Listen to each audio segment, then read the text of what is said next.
আমি শিক্ষক রাজু রায়। আজ দশম শ্রেণীর ভৌতবিজ্ঞানের তৃতীয় অধ্যায় রাসায়নিক গণনার উপরে একটি এমসিকিউ পরীক্ষা নেব।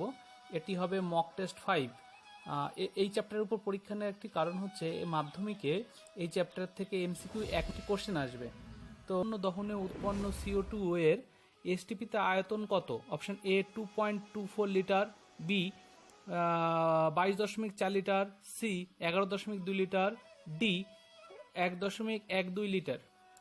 2 নম্বর প্রশ্নটি হলো একটি গ্যাসের বাষ্প ঘনত্ব 8, তাহলে 24 গ্রাম ওই গ্যাসের এনটিপিতে আয়তন কত হবে? অপশন এ 6.72 লিটার, 22.4 লিটার, আর সি হচ্ছে 33.6 লিটার, আর অপশন ডি হচ্ছে 67.2 লিটার।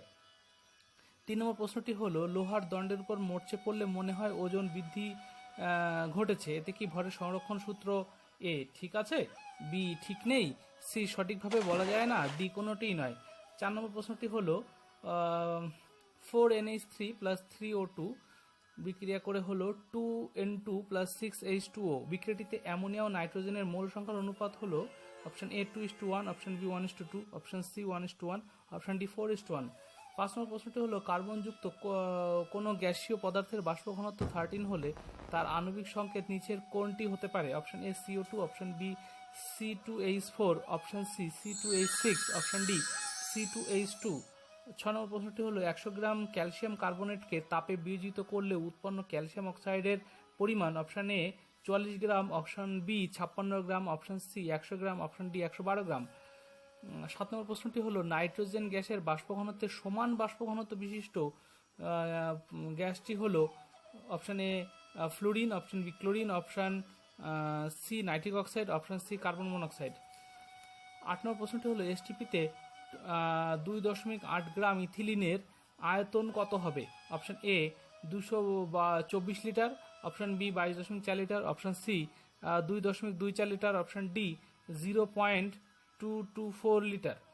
9 নম্বর প্রশ্নটি হলো 1 মোল কার্বন 1 মোল অক্সিজেন এর সঙ্গে সম্পূর্ণভাবে বিক্রিয়া করলে CO2 এর কতগুলি অণু উৎপন্ন হবে? অপশন এ 6.022 ইন্টু 10⁻23 টি, অপশন বি 1.806 ইন্টু 10⁻24 টি, অপশন সি 6.022 ইন্টু 10⁻22 টি, অপশন ডি 6.022 ইন্টু 10⁻24 টি।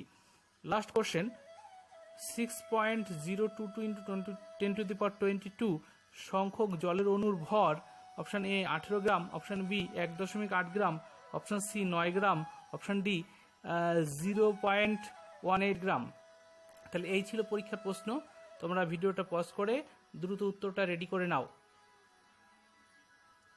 এইবার আমি তোমাদের উত্তরটা দিয়ে দিচ্ছি, তোমরা মিলিয়ে নাও, দেখো কতগুলো ঠিক হয়েছে। আর তাহলে উত্তরটা নিয়ে এবার আলোচনা করি। প্রথম প্রশ্ন যেটা ছিল 6 গ্রাম কার্বনের সম্পূর্ণ দহনে উৎপন্ন CO2 এর এসটিপিতে আয়তন, উত্তর হচ্ছে অপশন সি 11.2 লিটার। তার কারণ হচ্ছে 12 গ্রাম কার্বনের সম্পূর্ণ দহনে CO2 যেটা উৎপন্ন হয় সেটা হচ্ছে 22.4 লিটার। যেহেতু এখানে 6 গ্রামের কথা বলা হয়েছে অর্থাৎ অর্ধেক, তাই 22.4 লিটারের অর্ধেক উত্তর হবে 11.2 লিটার। 2 নম্বর প্রশ্নটা হচ্ছে একটি গ্যাসের বাষ্প ঘনত্ব 8, 24 গ্রাম ওই গ্যাসের এনটিপিতে আয়তন কত হবে?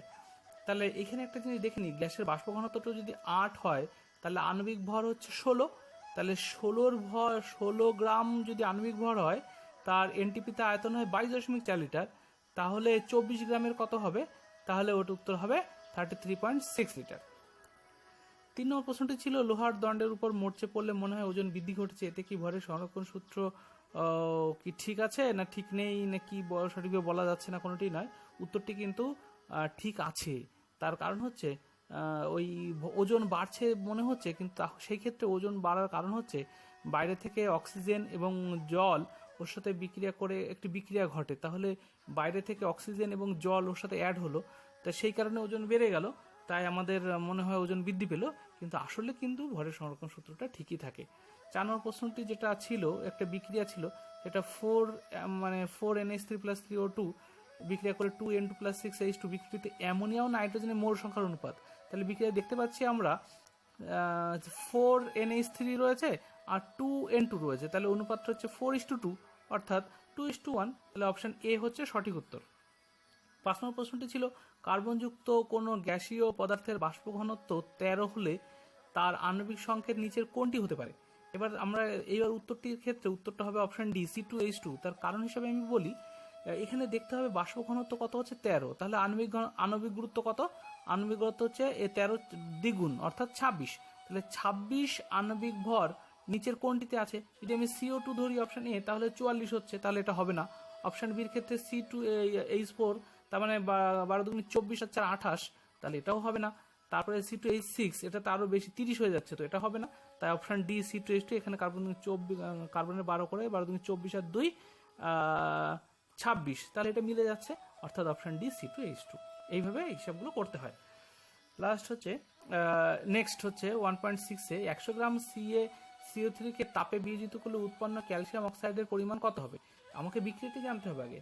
CaCO3 কে তাপ দিলে উৎপন্ন হয় CaO প্লাস O2, তাহলে CaO উৎপন্ন হচ্ছে, তাহলে CaO যদি আমি ভরটা হিসাব করি তাহলে উৎপন্ন হচ্ছে ক্যালসিয়ামের 40 প্লাস অক্সিজেনের 16 অর্থাৎ 56, তাহলে এখানে ক্যালসিয়াম কার্বনেটের আবার নিজেরই ভর হচ্ছে 100, অর্থাৎ এখানে বেশি জটিল হিসাবের কিছু নেই। তাহলে এখানে 100 গ্রাম থেকে উৎপন্ন হলো 56।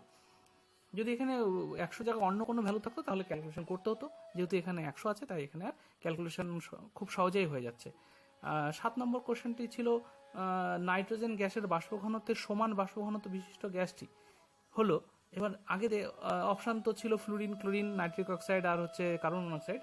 এবার দেখতে হবে নাইট্রোজেনের বাষ্প ঘনত্বের সমান বাষ্প ঘনত্ব যার, তাহলে সেই গ্যাসটির কিন্তু নাইট্রোজেনের সমান আণবিক ভরও বটে।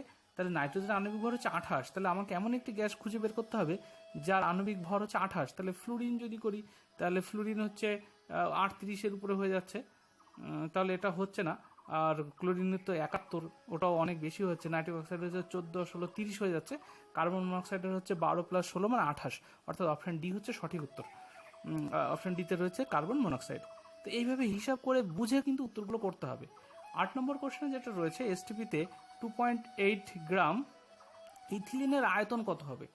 এবার এইখানটায় উত্তর হবে অপশান সি 2.24 লিটার। তার কারণ হচ্ছে ইথিলিন কিন্তু C2H4 অর্থাৎ হচ্ছে কার্বন হচ্ছে 12 24 আর 4 28 গ্রামের আয়তন হচ্ছে এসটিপিতে 22.4 লিটার। তাহলে 28 গ্রামের যদি 22.4 লিটার হয় তাহলে এখানে 2.8 বলা হয়েছে, তার মানে 10 ভাগের 1 ভাগ, তার মানে 22.4 লিটারের 10 ভাগের 1 ভাগ মানে 2.24 লিটার। একদম সহজে অঙ্কটি হয়ে গেল। নেক্সট 9 দাগে হচ্ছে 1 মোল অক্সিজেনের সঙ্গে সম্পূর্ণভাবে বিক্রিয়া করলে CO2 উৎপন্ন হয়, তার অনুসংখ্যা কত হবে। এখানে আমাকে বিক্রিয়াটি বুঝতে হবে যে C plus O2 equal to CO2, অর্থাৎ 1 মোল সির সঙ্গে 1 মোল অক্সিজেনের সঙ্গে বিক্রিয়া করে 1 মোলেই CO2 উৎপন্ন হয়, তাহলে 1 মোল CO2-র অনুসংখ্যা অ্যাভোগাড্রো সংখ্যক অর্থাৎ 6.022, অর্থাৎ অপশনটাই সঠিক উত্তর। লাস্ট কোশ্চেন 6.022 ইন্টু 10^22 সংখ্যক জলের অণুর ভর। এখানে অপশন ছিল 18 গ্রাম, 1.8 গ্রাম, 9 গ্রাম, 0.18 গ্রাম। তো এখানে দেখতে হবে যে 6.022 ইন্টু 10^23 যদি থাকে তার মানে সেটা হচ্ছে অ্যাভোগাড্রো সংখ্যক, অর্থাৎ 1 মোল জলের অণুর ভর কিন্তু 18 গ্রাম। তাহলে এখানে কিন্তু 10^23 না থেকে 10^22 রয়েছে, 10^22 রয়েছে, অর্থাৎ এখানে তাহলে আমি যদি ঐকিক নিয়ম করি তাহলে 6.022 ইন্টু 10^23 সংখ্যক জলের অণুর ভর যদি হয় 18 গ্রাম, তাহলে একে কত আর এতে কত হবে। তাহলে সেক্ষেত্রে যদি আমি ক্যালকুলেশন করি তাহলে উত্তরটি হচ্ছে অপশন বি 1.8 গ্রাম। যেহেতু ওইটাও 10 ভাগের 1 ভাগ মানে 10 কম আছে, 10 গুণ কম আছে, তাই এখানে ওকে 10 দিয়ে মানে অর্থাৎ 10 দিয়ে ভাগ হচ্ছে, মানে 10^23 হলে 10 মানে আর 22-র মধ্যে 10-এর ডিফারেন্স রয়েছে, তার 10 দিয়ে ভাগ করলে 10^22 হচ্ছে, তার মানে ওই 18কে 10 দিয়ে ভাগ করলে তো 1.8 হচ্ছে, তাই অপশন বিটা কিন্তু সঠিক উত্তর। তো আমি এই চ্যাপ্টারটা যতদূর সম্ভব MCQ যে মাধ্যমিকে যেটা 1 মার্কের আসবে তো সেটা নিয়ে আলোচনা করলাম। আশা করি তোমাদের ভালো লেগেছে। তোমাদের বুঝতে যদি কোনো সমস্যা হয় অবশ্যই আমাকে জানাবে, কমেন্ট করবে, এবং যদি ভিডিওটি ভালো লাগে তাহলে কোনো বন্ধুর উপকার হয় তাহলে অবশ্যই তাকে শেয়ার করবে, এবং তারা যাতে এই পরীক্ষাগুলো দিতে পারে, এবং আমি আরও এই চ্যাপ্টারের অন্যান্য বিষয় নিয়েও আলোচনা করব।